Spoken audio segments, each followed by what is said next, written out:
Hello, I'm Joseph Vargas, Multimedia Coordinator for Doña Ana County, and I'd like to welcome you to the Doña Ana County Podcast. Today on our podcast, I'm here with Mr. Scott Andrews, the County Manager for Doña Ana County, as well as Mr. Stephen Lopez, one of 3 Assistant County Managers for Doña Ana County. Okay, so on today's episode, we're going to be talking about why we started this initiative, why we started this new directive, and what you guys could expect out of future episodes as residents of Doña Ana County. So, with that being said, let's get to it, guys. Mr. Scott, Mr. Steven, how are you guys doing today? Doing good, Joseph. Thanks for inviting us. Yeah, this is exciting. Cool. This day's here. Thanks for making this all happen, guys. Hey, no worries. Thank you guys for joining us on our first maiden voyage, right? So our first question today is, I just like to start for the heart of it. So what's the main deal? Why are we doing a podcast? What's your main directive for this? What do you expect out of it?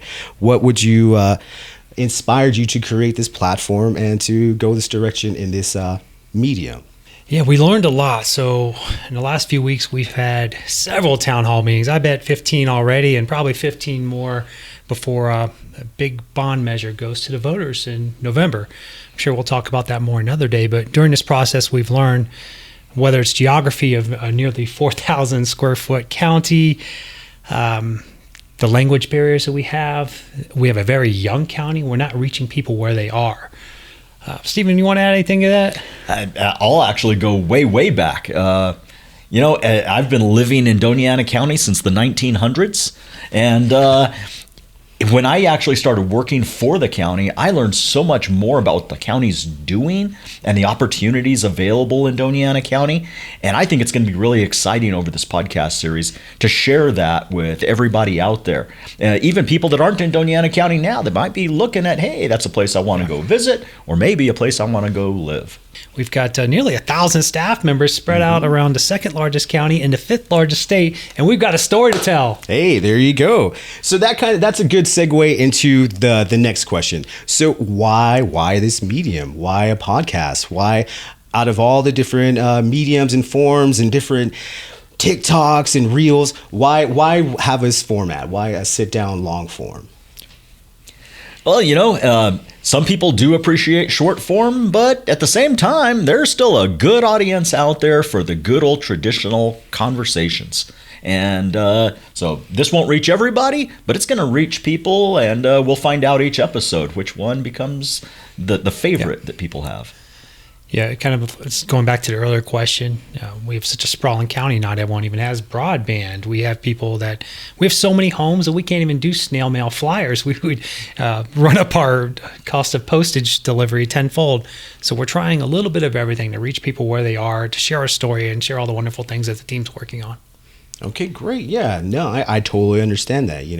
More of different formats to tell our story more deeply and more in depth, right?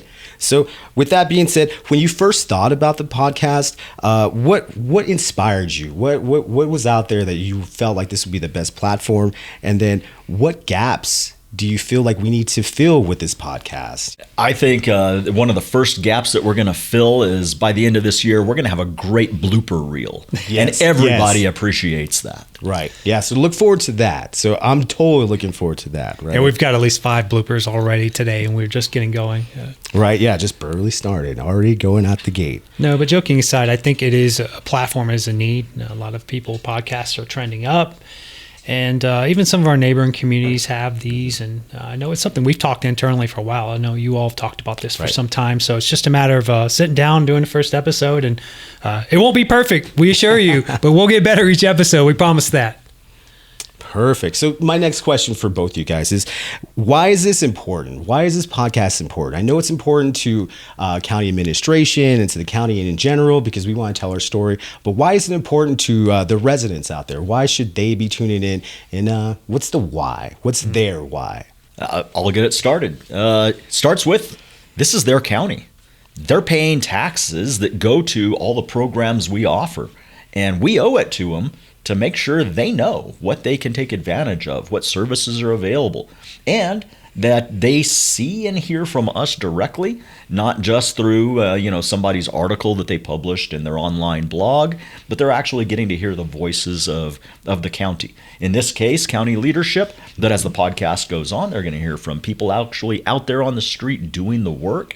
And I think that's going to be really exciting for people to actually see their neighbors and realize, hey, I never knew you worked at the county. Hey, can you help me? How do we get building permits? I bet most people right now in Doña Ana County don't even know you can get your building permit completely online now. You don't even have to come to Las Cruces. So if you're out in Hatch, you're in Chaparral, that's an exciting opportunity to save 3 hours out of your day. What it used to be to just come in and get a building permit for something as simple as a fence or a rock wall. And so, this is really, I think, a great opportunity to connect and let people see how their money's being spent. And then they're going to have those opportunities to give us feedback. Hey, I like that. I don't like that. And that's going to be very helpful for us. Yeah, I think Stephen covered that really well. The only other things I would add is, and it's a bit of a rant, but it's why a lot of us do this. Local government is where you make the biggest difference. You're closest to the residents, and everyone gets so fired up, whether they love Obama or they love Trump or whatever it is. They get fired up and they yell at their CNN or Fox TV shows. But guess what? If they were to volunteer, if they were to get involved in their community, we adopt nearly a $500 million budget with maybe 15 people in the audience and very little pushback. Looking right at you folks. So apathy is ultimately what holds everyone. Get involved, show up to the meetings. We have tons of committees. We'd love to get you more involved in our community. Okay, excellent. So you guys have your marching orders, right? So my next question for you guys is kind of going more into who's watching and who's listening. So in your opinion, who is listening? Who is watching this? Who do you want to be receiving all this information? If you had one target audience, who is that specifically, right? I think really it's the residents.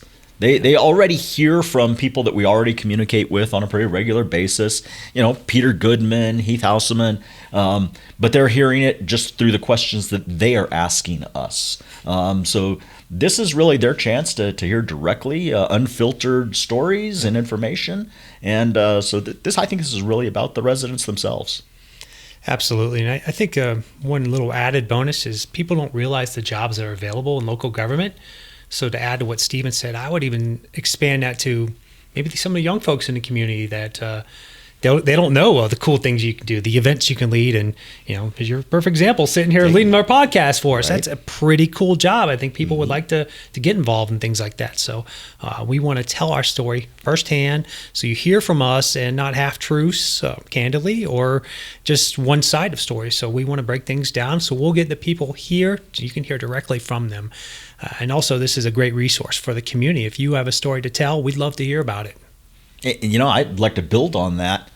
Right now, we're trying to find how do we recruit the next generation of water and wastewater operators. Mm-hmm. Absolutely. Critically important, especially in a desert county, that we have good, clean drinking water. We're taking care of the wastewater so it doesn't contaminate our water supply. We've got a great team here in the County Public Works Department and especially our utilities division. But we're looking now, how do we recruit people who are now 15 and 16, wondering what they're going to do for a career? Yeah. People who have turned 18 and 19 and are already tired of working in fast food. Mm-hmm. And you know what? People don't realize how sexy water can be. And really, the astronauts on the International Space Station rely on what our employees do every single day. And, we really are looking for those people who want to get into a fun career. And that's just one tiny segment of the county where, like Scott said, we've got lots of great job opportunities for people. So thinking about the future and the next generations out there, where do you envision this podcast reaching out to people? Where do you envision us doing this, let's say, in a year or so? I think the personal side of stories, how people got into government, is always what people don't realize. I've learned a little of Stephen's background and he's learned a little of mine, but I think the average person doesn't realize you don't just wake up one day and you're an assistant or county manager. I think there's a lot of steps and even non-traditional ones that fall in those paths. So I think everyone has a unique story and a story to tell. So we hope this podcast can peel back the curtain a little bit on the human side of what all of us do. We were just talking about this earlier. We've got some major projects happening now, and I've been at dinner and have people come up and confront me with my family, and I know some of our board members experience things like this. There's sides of it that people don't see, so I think we want to share the human side of everything and tell that full story and reach people throughout the community, and particularly as some of the younger demographics that Stephen's mentioned, the next generation.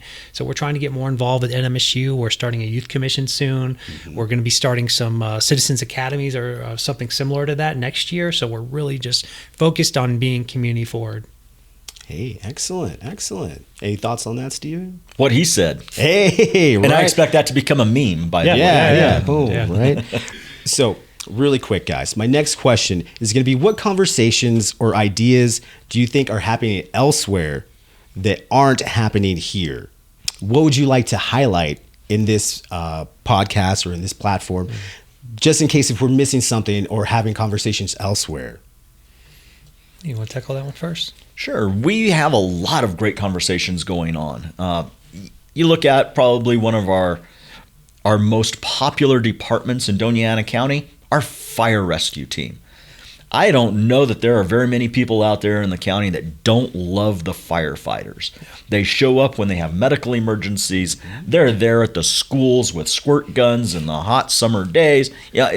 Just a great team. And those are great conversations that are going on. We don't want to replace those conversations, but we may, bring in some of those firefighters to talk about, like Scott said, Absolutely. What's their history? How did they get here? Right. Why did they choose that? What can people learn from their experience? And I think those are going to be really good expansion opportunities that the podcast is going to give us. Absolutely. No, totally. We definitely want to highlight our local heroes, right? So cool. Now, as we wrap up, guys, let's look into a year from now. What do you want people to say? What do you want people to think about this podcast? I touched on this a little bit earlier, but I think peeling back the curtain on the titles people have, whether it's board member or county manager or department head or whatever that is, and to get to know them as individuals.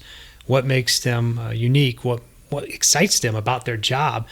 And have the community get to know, hey, Stephen's a lot more than just that guy, or whatever that story may be. So that it happens slowly, and that's how we build trust. I think when people understand the message and they can connect the dots and know that some article is not totally true and there's a lot more to that side of the story, and that happens slowly, and that happens through intentional efforts. And I think this podcast is a great tool for that. And for me, in a year, I'd like to see us not only having covered the county team and the county efforts, I'd love to see us in a year start to actually celebrate some of our local heroes that aren't part of the county. People that have been sacrificing for the good of everybody in our community, and really celebrate some wonderful people that we have out there. I'll do a quick shout out to Mother Barbara Hubbard, who has entertained our community for decades. And she didn't do it to become rich. She did it because her heart was in it, and she wanted people to have jobs and learn careers. And she's launched so many stars out there. And, there are many more people like that spread throughout Doña Ana County. And I think telling our story and telling their stories is good for everybody. Yeah, and I'll add to that if it's okay here. One of the things we want to do even later this year, once we get closer to the holiday season, is have a community champions banquet. We want to recognize all the people that serve on our boards, all the people that give back, and not just the ones in the formal settings, the Cub Scout the Cub Scout leaders, the coaches, the people that just do good deeds and drop things off for the firefighters or the deputies. So we want to get, let's say, those top 100 people all in a room and showcase it and share this exact message. And then hopefully we can get some of them here as well and start telling their story too. So we want to have a relationship with the community. Excellent. That's great. See, so you guys need to look forward to all that stuff coming up, right? And I'm excited. I'm very excited about this platform. I'm very excited for the future of where we go and then what we talk about, right? So thank you, Doña Ana County. Thank you for joining us. Thank you, Scott. Thank you, Stephen. And make sure to catch us on the next episode, guys. Thank you very much, Joseph. All right.